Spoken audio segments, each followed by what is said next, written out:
Muito bom dia, amigos e amigas. Bom dia, senhores e senhoras. Eu sou Daniel Nonato. Obrigado a você pela presença em nossos encontros, hoje somente no YouTube. Lembrando a todos e a todas que estamos de segunda a sábado lá no WhatsApp e também no Instagram. Mas domingo a gente faz um apanhado especial e colocamos só no YouTube. Então a gente agradece já a todos vocês que estão em nossas redes sociais, no YouTube, no Instagram.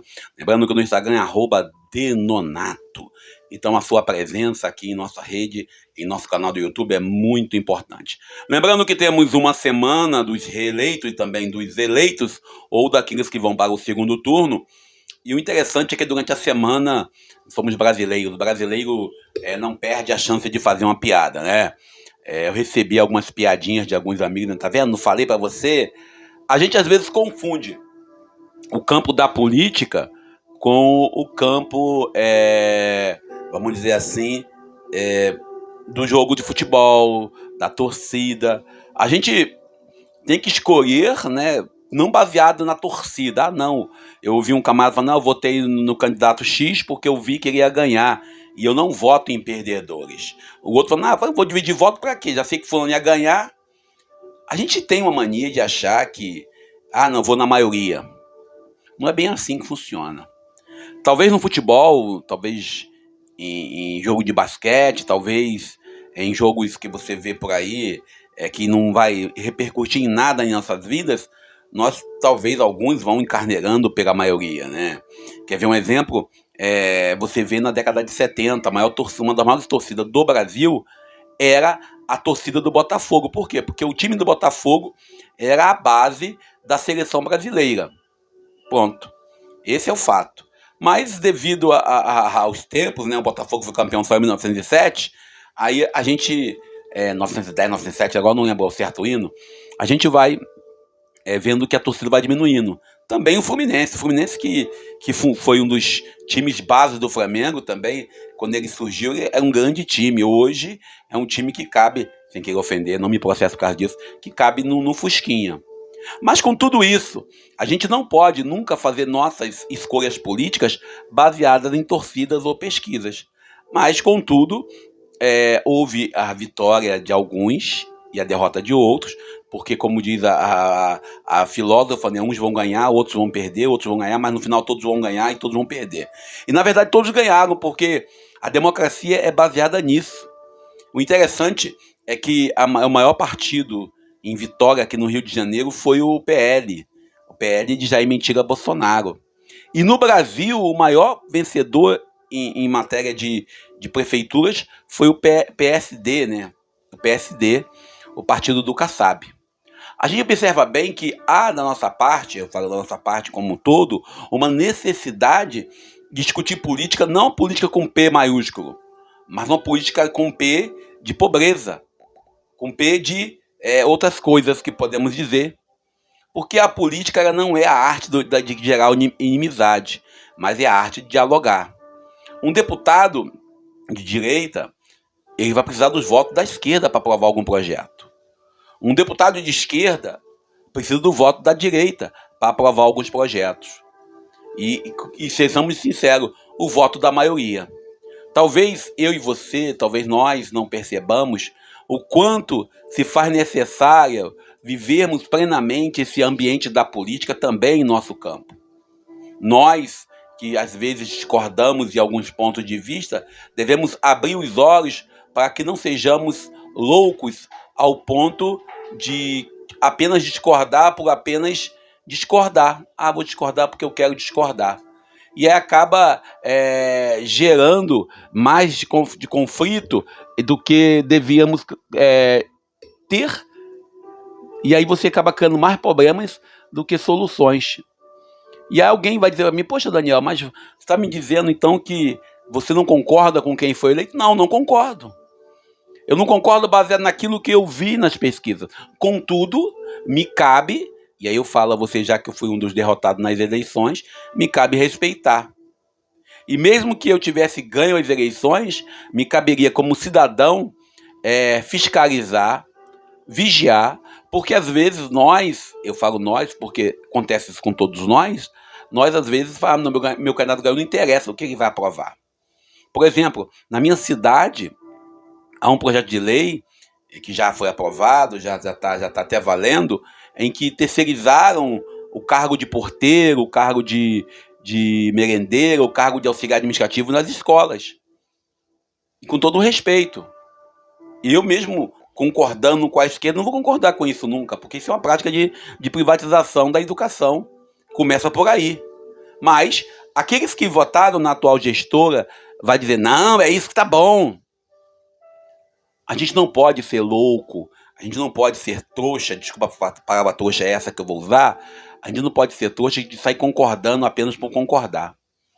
É preciso que o pensamento tenha alguma lógica. Mas deixamos quieto. Eu quero falar apenas 15 minutos aos domingos, estou falando 10 minutos na segunda a sexta. Hoje eu quero falar apenas 15 minutos com vocês. Então vamos nós para o Evangelho do dia.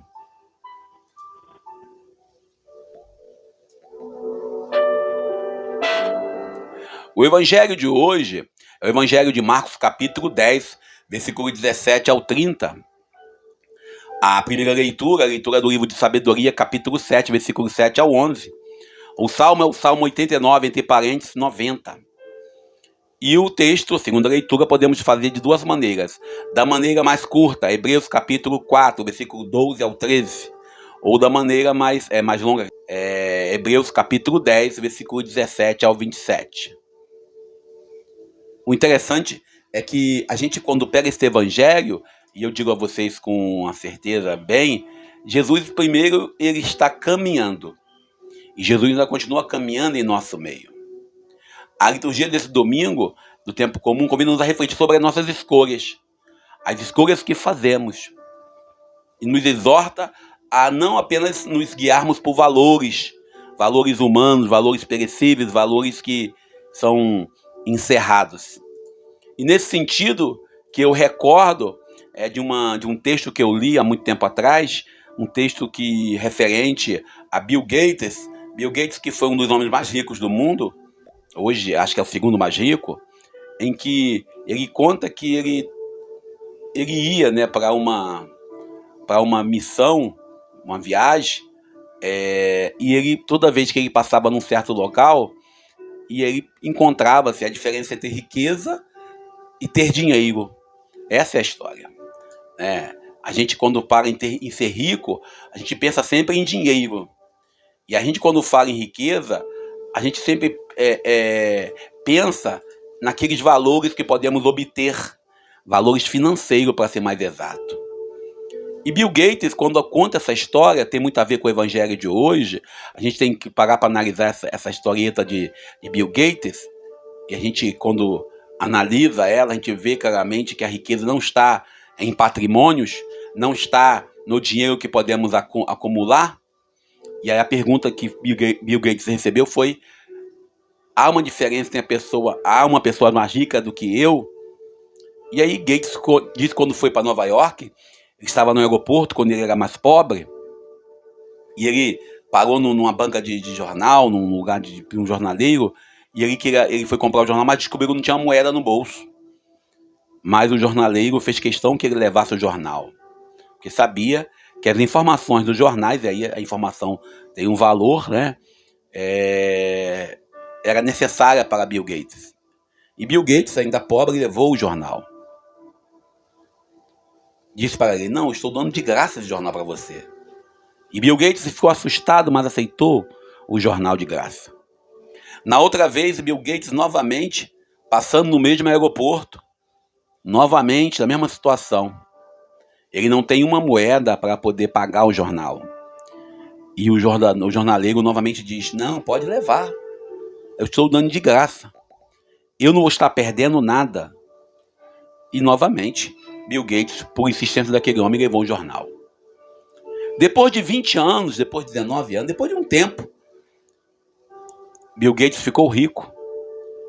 E ele, ficando rico, queria conhecer o jornaleiro. Queria encontrar o jornaleiro. Encontrou o jornaleiro e ele foi até o homem e falou: peça aquilo que você quiser que eu vou te dar. Pois, você lembra de mim? Sabe quem sou eu? Eu fui aquele jovem que você deu um jornal. Aí o homem corrigiu: uma vez não, 2 vezes. Aí Bill Gates falou assim: então, 2 vezes você me deu o jornal. O que eu posso fazer para te ajudar?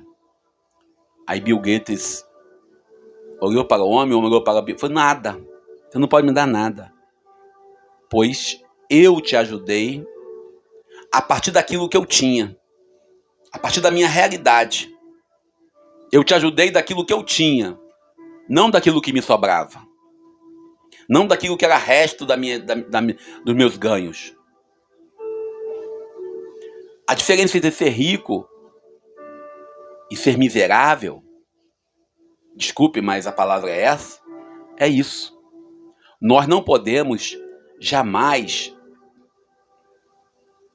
trabalhar nossa proposta de vida a partir das nossas sobras.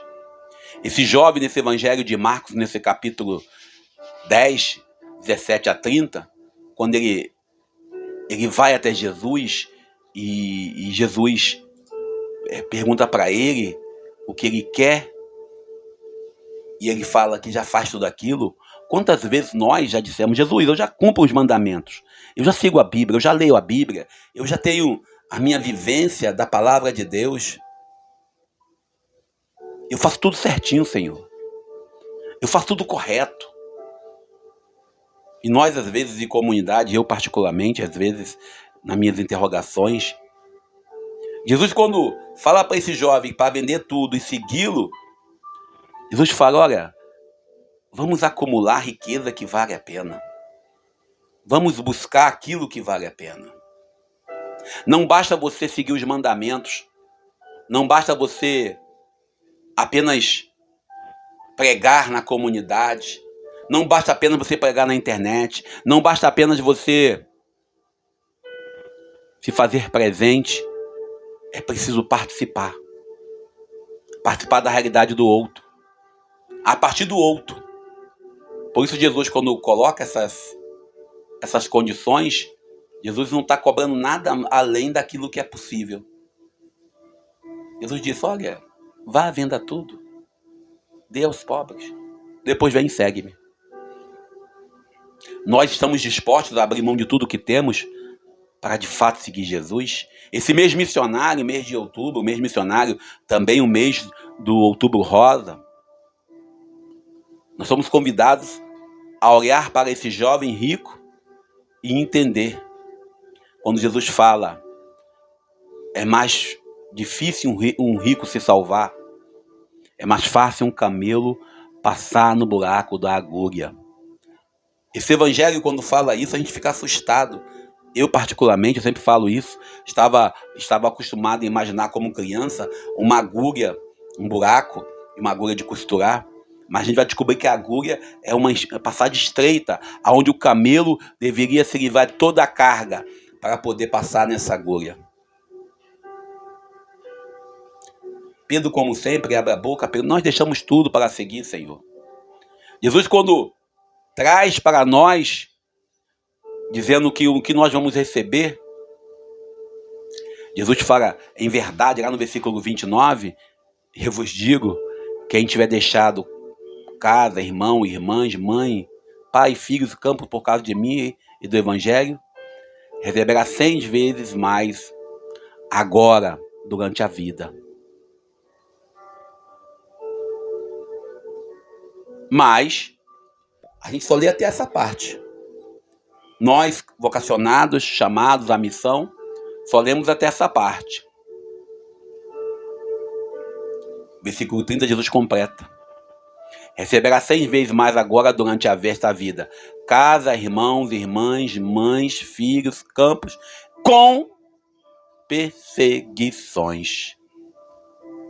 E no mundo futuro, a vida eterna. Talvez nós só consigamos enxergar as perseguições.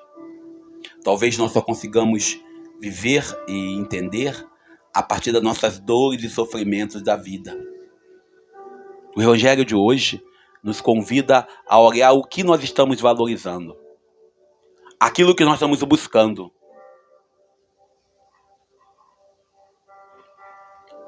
Talvez eu e você estejamos passando por dificuldades, seja no campo emocional, seja no campo financeiro, seja no campo profissional.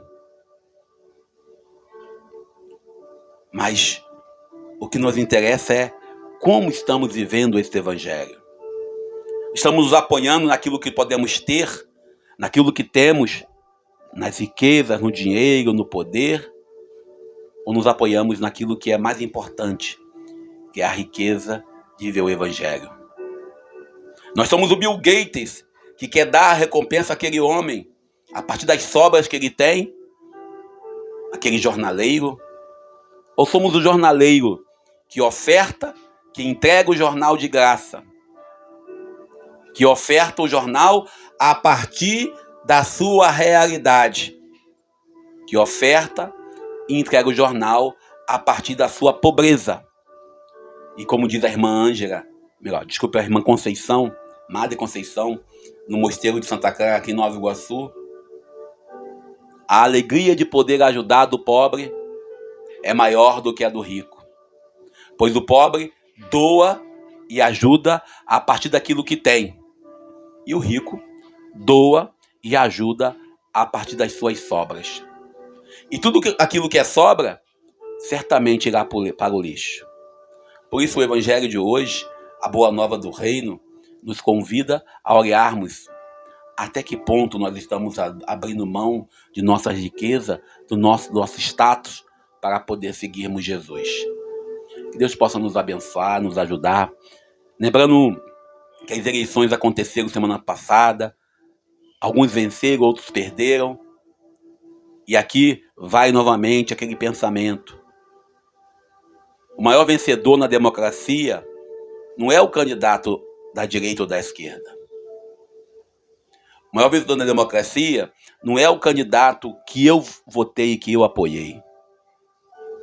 O maior vencedor da democracia somos todos nós, a partir das nossas escolhas, a partir daquilo que nós temos. Alguns ficam preocupados, mas preocupados de verdade, em ostentar que venceu com seu candidato. O que mais me preocupa não é que tenha vencido com o candidato X ou Y, mas que saibamos que o candidato X ou Y vai fazer um bom trabalho pela cidade onde nós estamos. Não interessa se é de esquerda ou de direita, o interesse é que trabalhe direito.